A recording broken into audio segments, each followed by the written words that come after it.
کی جو وائف ہے دانیہ، اگر عامر لیاقت صاحب پہ کیس کریں کہ یہ نشے کرتا تھا، اس کے علاوہ یہ اس طرح کے مطلب غلط کام کرتا تھا، ان پہ کیس فائل ہو سکتا ہے؟ جی سول کے تو بے شمار دعویٰ جات ہیں، جس میں ابھی انہوں نے کیا بھی ہوا ہے، میرے خیال میں مینٹننس کا کیا ہوا ہے دعویٰ، اور اپنی حق مہر کا، ڈوری آرٹیکلز کا بھی کیس ہو سکتا ہے۔ اب سول میں ہمارے پاس 20 ایسی کیسز ہیں جو عامر لیاقت پہ آپ کروا تو سکتے ہیں۔ کسی کے خلاف آپ کو کوئی بات کرنی بھی ہے تو اس کی بھی ایک آپ کو دائرہ کار ہونا چاہیے۔ اگر اس کو آپ ساری لمٹس کراس کر جائیں گے، میاں بیوی کی آپ کوئی رازداری کی بات ہی نہیں رہنے دیں گے، تو پھر میرے خیال میں یہ کیس وغیرہ تو بہت چھوٹی چیزیں رہ جاتی ہیں۔ یہ پورے ملک میں یہ دیکھو کیا فحاشی پھیل رہی ہے، سارے لوگ کہہ رہے ہیں کہ عامر وہ بھی ایک اسکالر ہے۔ اچھا مجھے یہ بتائیں کہ یہ جو عامر لیاقت صاحب ہیں، یہ مطلب کہ جب ٹی وی شوز کرتے ہیں اس کے اندر ان کی پرسنالٹی ہو رہا ہے اور پیچھے کی ان کی اپنی دنیا میں ان کی پرسنالٹی ہو رہی ہے، یہ کیا مطلب ہے اس چیز کا؟ یہ تو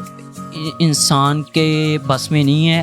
یہ رازداری کا ایک جو پردہ ہے وہ سب کو پتہ ہے کہ اللہ تعالیٰ نے ہر بندے کو، ہمارے کئی راز ہیں، ہمارے اندر بھی کوئی ایسے پردے کے پیچھے ہم کچھ اور ہیں، آپ کے سامنے میں کچھ اور ہوں، ٹھیک ہے، یہ ایک رازداری ہے۔ آپ کے کہنے کا یہ مطلب ہے کہ عامر لیاقت صاحب جیسی پرسنالٹی اس طرح کا کوئی کام کر نہیں سکتی ہے؟ نہیں، میں نے یہ نہیں کہا عامر لیاقت کوئی فرشتے تو ہے نہیں۔ جی تو ناظرین السلام علیکم، welcome back to my YouTube channel interesting Pakistan. ناظرین آج ہم لوگ موجود ہیں ایڈوکیٹ صاحب کے پاس، جن کا نام ہے سلمان شاہد صاحب۔ یہ کچہری میں ایڈوکیٹ ہوتے ہیں اور ماشاءاللہ سے یہ کافی زیادہ تعلیم یافتہ بھی ہیں، تو ان کے پاس آج ہم لوگ موجود ہیں۔ ریسنٹلی ایک کیس ایشو ہوا ہے عامر لیاقت صاحب کا۔ انہوں نے ایک شادی پہلے جو فرسٹ میرج کی تھی اس کو طلاق دی، پھر دوسری جو میرج کی اس کو طلاق دی، اب تیسری جو ان کی بیوی تھی انہوں نے ان کو خود چھوڑ دیا، اور ان کا کہنا یہ ہے کہ یہ نشے کرتا تھا، اس کے علاوہ مجھے نماز نہیں تھا پڑھنے دیتا۔ تو ریسنٹلی یہ ایشو کافی زیادہ کریٹ ہو رہا ہے، سوشل میڈیا پہ بھی کافی زیادہ یہ ایشو بنا ہوا ہے۔ تو ہمارے ساتھ ایڈوکیٹ صاحب موجود ہیں سلمان شاہد، ان سے پوچھتے ہیں کہ اس کے اوپر کوئی کیس فائل ہو سکتا ہے یا ان کے اوپر کون سی دفعہ لگ سکتی ہے عامر لیاقت صاحب پہ۔ السلام علیکم جی وعلیکم السلام۔ کیا حال چال ہے سلمان بھائی؟ الحمدللہ بھائی جان، آپ کی دعائیں۔ اچھا مجھے یہ بتائیے گا کہ عامر لیاقت صاحب نے جو پہلی ان کی وائف تھی ان کو بھی ڈائیورس کر دیا، جو دوسری وائف آئی ہے انہیں بھی ڈائیورس کر دیا، اب تیسری نے انہیں خود چھوڑ دیا ہے، تو مجھے یہ بتائیں کہ یہ سوشل میڈیا پہ جو لڑکی جو ان کی وائف ہے، تھرڈ وائف جو ہے، وہ کہہ رہی ہیں کہ وہ نشے کرتے تھے، نماز نہیں تھے پڑھنے دیتے، تو یہ کیا ٹھیک کہہ رہی ہیں یا اس میں مطلب کہ ہے کوئی سچائی کچھ اور ہے، اور جو جھوٹ بول رہی ہے یہ سچائی کیا ہے اس؟ فرسٹ آف آل تو سب سے پہلے میں یہ آپ کو بتاتا چلوں کہ جو اسلامی شرعی لحاظ سے جو ایک بچی کی شادی کرنے کی عمر وہ 16 ایئرز ہے شرعی لحاظ سے، تو ابھی تک تو جو میں نے خبروں میں سنا ہے، باقی وہ اس کے والدین بہتر بتا سکتے ہیں کہ بچی کی ایج ٹوٹل 15 سال ہے۔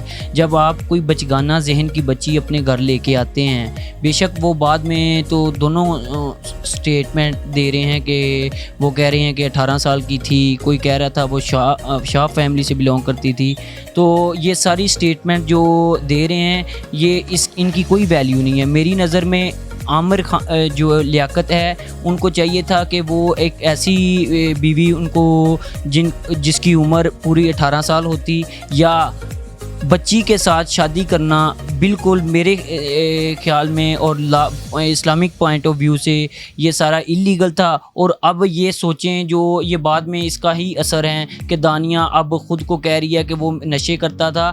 جب آپ ایک بچی کو اپنے اسلامی لحاظ سے اپنے گھر لے کے آتے ہیں شادی کے بعد، وہ اس طرح کی ٹک ٹاک ویڈیوز فحاشی پھیلا رہی تھی، تو تب تو اسے روکا نہیں گیا، جب وہ سارے تب اس کے حق میں بیان دے رہے تھے۔ اب وہ اپنے پاس چلی گئی ہے تو اس نے میرے خیال میں ایک دعویٰ بھی کیا ہے 11 کروڑ مالیت کا، تو میرے تو خیال سے شرعی لحاظ سے یہ 16 سال کی بچی شادی شدہ اس کے وہ جائز ہے، باقی یہ اگر 14 سال اس کی عمر ہے تو یہ میرج ہی اللیگل تھی۔ مطلب یہ جو نکاح ہوا ہے یہ اللیگلی طور پہ ہوا ہے، مطلب کہ عامر لیاقت صاحب کی بھی اس میں غلطی ہے، اور جو لڑکی ہے دانیہ ان کے گھر والوں کی اور اس کی بھی غلطی ہے۔ لڑکی کی تو غلطی یہ ہے کہ وہ اپنے آپ کو شوبز کے ساتھ جوڑنا چاہتی تھی، ٹھیک ہے، اور بچی تھی، لیکن عامر لیاقت کی کانسنٹ اس میں شامل تھی۔ وہ بچگانہ ذہن والی بچی کے ساتھ اگر شادی کر رہا ہے تو میرے خیال میں اس کے گھر والوں کو اگر وہ شادی اللیگل تھی تو ان کے گھر والوں کو عامر لیاقت پہ بالکل ایک کیس کرنا بنتا ہے. اچھا مجھے یہ بتائیں کہ جو دانیہ ہے، دانیہ نے کہا ہے کہ یہ نشے کرتا تھا اور نماز نہیں تھا پڑھنے دیتا، یہ کیا صحیح ہے؟ یہ بات اس نے صحیح کی؟ یہ تو چیزیں جب ایشو فریم ہوں گے تو ایویڈنس وہ سامنے لے کے آئیں گے. یہ ہم پہلے تو نہیں سجیسٹ کر سکتے کہ آپ کو میں بتا دوں کہ یہ صحیح ہے کہ نہیں. حقائق اس کے منافی ہیں. آپ دیکھ رہے ہیں کہ جو ویڈیوز بھی آئی ہیں آپ نے بھی دیکھی ہوں گی، جو ویڈیوز بھی کچھ اور کہہ رہی ہیں. لیکن عامر لیاقت کا بھی میں نے موقف سنا کہ جس میں وہ یہ بتا رہا ہے کہ یہ نشے والی جو چیزیں پڑی ہیں ان کے پاس تو میں نہیں، بالکل نہیں ہوں. وہ سنیپس بنا رہی تھی. لیکن اب یہ کورٹ کا کام ہے کہ وہ کوئی لوکل کمیشن پوائنٹ کر کے اس معاملے کی تحقیقات کروائیں، تو پھر اس کے بعد ہی پتہ چلے گا، یا پولیس انویسٹیگیٹ کرے تو اس کے بعد ہی اصل حقائق سامنے آئیں گے. اچھا مجھے یہ بتائیں کہ جو ان کی وائف ہے جن کے ساتھ ان کا ڈائیورس ہو رہا ہے، تو اگر وہ ان پہ کیس کرنا چاہے تو ہو سکتا ہے؟ عامر لیاقت کیس کرنا چاہیں؟ نہیں، ان کی جو وائف ہے دانیہ، اگر عامر لیاقت صاحب پہ کیس کریں کہ یہ نشے کرتا تھا، اس کے علاوہ یہ اس طرح کے مطلب غلط کام کرتا تھا، تو ان پہ کیس فائل ہو سکتا ہے؟ جی سول کے تو بے شمار دعویٰ جاتے ہیں، جس میں ابھی انہوں نے کیا بھی ہوا ہے میرے خیال میں مینٹننس کا کیا ہوا ہے دعویٰ، اور اپنی حق مہر کا، ڈوری آرٹیکلز کا بھی کیس ہو سکتا ہے. اب سول میں ہمارے پاس 20 ایسی کیسز ہیں جو عامر لیاقت پہ آپ کروا تو سکتے ہیں. لیکن اب یہ بات اصل یہ ہے کہ اگر آپ کسی شخص کے ساتھ اس طرح رہ کے میاں بیوی کے سارے جو راز ہیں دونوں ایک دوسرے سے پردہ اٹھا رہے ہیں، تو یہ تو شرعی لحاظ سے بھی اچھی بات نہیں ہے، اور جو مورل ویلیوز کے خلاف ہے، لیگل ایتھکس کی یہ بات خلاف ہے. دونوں کو ایک دوسرے کے ساتھ ایک لیمٹس میں رہ کے، اگر کوئی آپ کو جواب کسی کے خلاف آپ کو کوئی بات کرنی بھی ہے تو اس کی بھی ایک آپ کو دائرہ کار ہونا چاہیے. اگر اس کو آپ ساری لمٹس کراس کر جائیں گے، میاں بیوی کی آپ کوئی رازداری کی بات ہی نہیں رہنے دیں گے، تو پھر میرے خیال میں یہ کیس وغیرہ تو بہت چھوٹی چیزیں رہ جاتی ہیں. یہ پورے ملک میں یہ دیکھو کیا فحاشی پھیل رہی ہے. سارے لوگ کہہ رہے ہیں کہ عامر وہ بھی ایک اسکالر ہے، ٹھیک ہے، اس کے ہم آپ کو بھی پتہ ہے کہ وہ شو مختلف عالم آن لائن شو وغیرہ کرتے ہیں، تو کسی کی پرسنل ڈیفامیشن کا کیس بھی اس کے ڈیفیم کرنے کے لیے میرا نہیں خیال کہ اس طرح ہونا چاہیے تھا. اچھا مجھے یہ بتائیں کہ یہ جو عامر لیاقت صاحب ہیں، یہ مطلب کہ جب ٹی وی شوز کرتے ہیں اس کے اندر ان کی پرسنالٹی ہو رہا ہے اور پیچھے کی ان کی اپنی دنیا میں ان کی پرسنالٹی ہو رہی ہے، یہ کیا مطلب ہے اس چیز کا؟ یہ تو انسان کے بس میں نہیں ہے. یہ رازداری کا ایک جو پردہ ہے وہ سب کو پتہ ہے کہ اللہ تعالیٰ نے ہر بندے کو، ہمارے کئی راز ہیں، ہمارے اندر بھی کوئی ایسے پردے کے پیچھے ہم کچھ اور ہیں، آپ کے سامنے میں کچھ اور ہوں، ٹھیک ہے. یہ ایک رازداری ہے. میں نہیں چاہوں گا کہ کسی بھی کی پرسنل لائف میں جا کے اس پہ کمنٹ انٹرفیئر کیا جائے. جی پرسنل لائف ہر انسان کی اپنی ہوتی ہے. بے شک عامر لیاقت نے وقتی طور پہ غلط کیا، لیکن اس کو غلط کہنا چاہیے، اس کے عمل کو میں کرٹیسائز کرنا چاہیے، وہ غلط ہے، لیکن کسی کی پرسنل لائف میں انٹرفیئر نہیں کرنا. اچھا مجھے یہ بتائیں کہ عامر لیاقت صاحب پہ اگر دانیہ کیس کرتی ہیں تو سب سے بڑی دفعہ کون سی لگے گی؟ عامر لیاقت پہ جو سول کے دعوے تو وہ کر چکی ہیں. ابھی دفعات تو ہوتی ہیں کرمنل میٹرز میں، جو اگر وہ کوئی فوجداری میٹر کا کرتی ہیں، پرچہ وغیرہ کرواتی ہیں. اگر اس کو ابھی پچھلے دنوں آپ نے بھی سنا ہوگا کہ وہ کہہ رہی ہیں میرے بھائی کو جان سے مار دینے کی دھمکی ہے، تو اس میں مختلف سیکشن 506 بھی لگ سکتا ہے.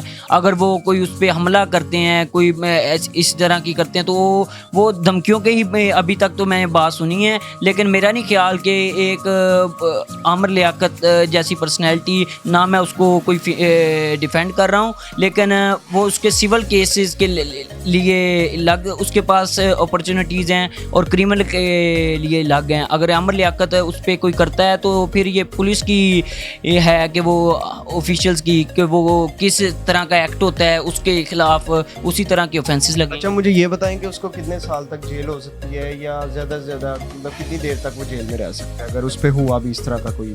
نہیں، جیل تو تب جائے گا نا جب آپ کسی پہ ایف آئی آر کرواتے ہیں. یہ سول سوٹ جو ہے اس میں ابھی چلنے معاملہ دوسری طرف سے بھی وہ وکیل کریں گے، ایویڈنس وغیرہ آئیں گے، تو اگر تو وہ دھمکیوں کی حد تک ہے تو میرے نہیں خیال میں وہ جیل جائے گا نہ جیل، کیونکہ یہ تو سارے ایک ہائپ کریٹ کرنے کے لیے اور اپنے مطلب سوشل میڈیا کو اپنی طرف رجوع کرنے کے لیے. جی وہ بچی فیم حاصل کر رہی ہے. دیکھیں آپ کل میں دیکھ بھی رہا تھا تو اس کے یعنی کہ فالوورز میں اضافہ اپنے آپ ملینز میں فالوورز. جی تو اس وجہ سے وہ ایلیگیشن پہ ایلیگیشن لگائی جا رہی ہے. اس کی کوئی میرے نظر میں تو کوئی، آپ کے کہنے کا یہ مطلب ہے کہ عامر لیاقت صاحب جیسی پرسنالٹی اس طرح کا کوئی کام کر نہیں سکتی ہے. ٹھیک ہے، نہیں میں نے یہ نہیں کہا عامر لیاقت کوئی فرشتے تو ہے نہیں. کام بالکل انہوں نے بے شک کیے ہیں، میں ان کو بالکل ڈیفینڈ نہیں کروں گا. لیکن جو عامر لیاقت سے کام ہوئے ہیں، پہلے تو یہ بچی کوئی ایج ہی اتنی نہیں ہے کہ وہ اس کے ساتھ شادی کر سکے. میرے 14 ایئرز ایج وہ بتا رہی.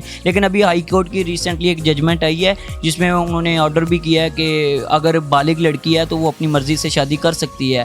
لیکن یہ جو معاملات چل رہے ہیں نا ابھی، یہ صرف سوشل میڈیا کی حد تک ہے کہ عامر لیاقت ایسی پرسنالٹی، عامر لیاقت اس کو یہ سزا ملنی تھی اللہ کی طرف سے. ہر بندہ پکڑ میں آ جاتا ہے تو وہ پکڑ میں ابھی اس کا ٹائم چل رہا ہے.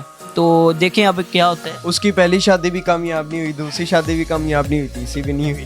تو ابھی تو نصیب میں تو شادیاں ہیں ہی نہیں ہے میرے. ابھی چوتھی کے لیے بھی وہ ٹرائی کر رہا ہے، اپلائی کرے گا. جی وہ میرے خیال میں لڑکیوں نے انہیں آفر بھی کی ہے کہ شادی. لیکن یہ معاملات اس طرح کے انسان کی پرسنل لائف ہے تو میں یہی کہوں گا کہ جیسے وہ چل رہے ہیں چلنے دیں ان کو. تو ناظرین، آپ نے سلمان بھائی سے پوچھ ہی لیا ہے. ماشاءاللہ یہ یہاں پر ایڈوکیٹ ہیں، کچہری میں ایڈوکیٹ ہوتے ہیں اور ان کا چیمبر نمبر بھی ان سے پوچھ رہے تھے. اگر کسی کو بھی کوئی بھی کیس فائل کروانا ہے یا کسی بھی چیز کی ہیلپ لینی ہے تو آپ آئیں ان کے پاس آگے بیٹھ کر بات کریں اور ان سے آپ مطلب کہ ڈسکشن کریں. اس کیس جو بھی آپ کرنا چاہتے ہیں یا ڈائیورس وغیرہ لینا چاہتے ہیں اس کے بارے میں آپ ان سے ڈسکشن کریں. یہ آپ کو ہیلپ کریں گے، آپ کی اچھی ہیلپ کریں گے. ان سے ان کا چیمبر نمبر پوچھ لیتے ہیں. آپ کا چیمبر نمبر کیا ہے کچہری میں؟ جی میں ہائی کورٹ میں جو چیمبر ہے وہ ذیشان غنی سلیری صاحب کے ساتھ میں ان کا ایسوسیٹ ہوں جو فنانس سیکرٹری صاحب کا ہیں. ادھر رانا ثناءاللہ بلڈنگ میں پنجاب بار کونسل ادھر میں بیٹھتا ہوں. ادھر ماڈل ٹاؤن کورٹس میں یوسف وائیں صاحب ہیں، یہ 124 نمبر چیمبر ہے تو ادھر بیٹھتا ہوں. اور مزے کی بات یہ ہے کہ میں کرمنل میٹرز ہی دیکھتا ہوں، فیملی میٹرز نہیں دیکھتا. آپ ڈائیورس کا کہہ رہے تھے تو کرمنل میٹرز کے لیے آپ بے شک آئیں اور فیملی میٹرز کے لیے ہمارے پاس اور بھی وکیل ہیں تو انشاءاللہ آپ کو مایوس نہیں کیا جائے گا. جی تو ناظرین، آپ نے سن لیا ہے سلمان شاہد صاحب صرف کرمنل میٹرز کو ہینڈل کرتے ہیں اور بہت اچھا انہیں وہ ہینڈل کرنا آتا ہے. اسی کے ساتھ میں ویڈیو کو اینڈ کرتا ہوں. اگر آپ کے لیے یہ ویڈیو آپ کو اچھی لگی ہے تو اس ویڈیو کو زیادہ سے زیادہ شیئر کریں، کمنٹ کریں، لائک کریں اور اس چینل پہ اگر آپ نئے ہیں تو اس کو سبسکرائب بھی کر دیں. خدا حافظ.